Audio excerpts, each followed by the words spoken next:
Hello guys, I am underneath my 2000 Range Rover P38 and this car has an air suspension, and let's do some bit of troubleshooting because this is something buggers a lot of people, having trouble with air suspension, dropping, adjusting, not staying up. So one of the main components in this system is an often neglected little potentiometer. I don't know if I pronounce it right, but that's where it is.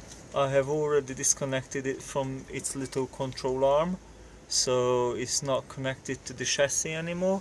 And also I have this little multimeter here, which is an analog multimeter, a best thing to use for this purpose, because otherwise you just have numbers running up and down in front of you, which is really hard to see. And all I've done is basically disconnected the connection on it, and it's a 3-pin connector, and it doesn't really matter how you connect it apart from use one wire on the middle pin and then the other wire any of the other pins, either the upper or the lower. And then as you move the control arm slowly, that's how it sends a signal to the ECU, and as you do that you should see the multimeter slowly changing. It's in the 1 kilo ohm range, that's where it's best visible, and I tried to do it so that you can see it. When you slowly move this, that's what should happen. Okay, slowly. Sorry guys, I'm a bit caught up with all the things down here, so let's do this again. Okay,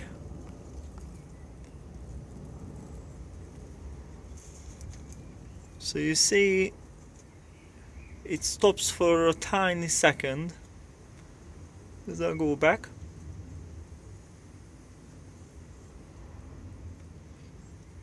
It's not actually always the same.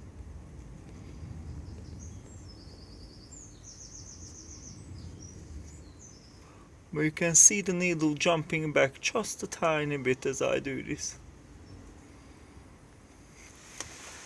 And that is actually wrong. Let's try to do it again. That was the big one. So when it drops back like that, it means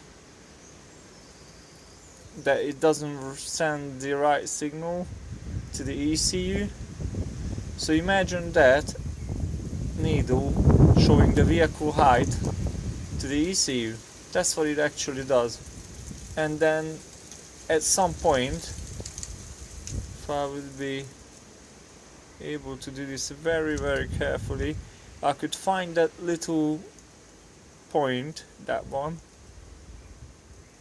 where suddenly it tells the ECU that the vehicle is just dropped like a massive amount. It just dropped, and then it sends some more air, but then all of a sudden it's back on the right height.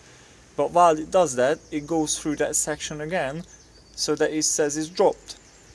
So it basically sends the ECU into a crazy self-leveling and readjusting mode, and if it is bad enough, after a certain while it will just tell you that there's a problem with the suspension.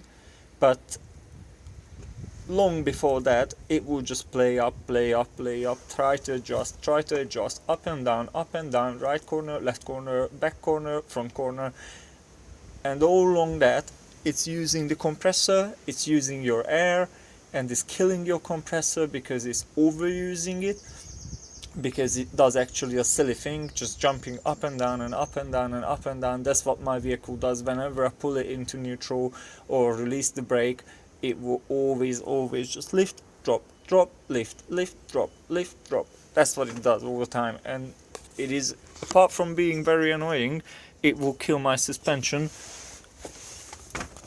As you can see, I've got brand new air springs, all 4 corners. I've got brand new bump stops. That is important as well, in case your suspension happens to drop.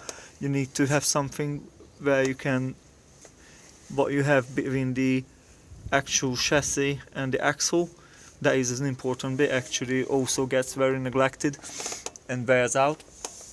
So that's about it, guys. It is a really simple system. It just consists of valves, 4 air springs and height sensors, and that's all you need to do to take good care of it. Don't neglect it, because if you think about it, your airbags is probably as old as the vehicle. Now you wouldn't use a 15-year-old tire to travel on, and also it's the same rubber really, even a lot weaker than your tire, because it's not metal embedded, it's just a plain normal rubber bag. Don't overuse it, really and truly. I think that should be replaced every 5 years, brand new bags. And I'm actually very grateful so that Land Rover made these bags really simple in comparison to other brands, because this air suspension is very common nowadays. You see it in every lorry and most cars have it, but on luxury cars it is extremely complicated compared to this vehicle. So this is a very easy one and it's very cheap to maintain.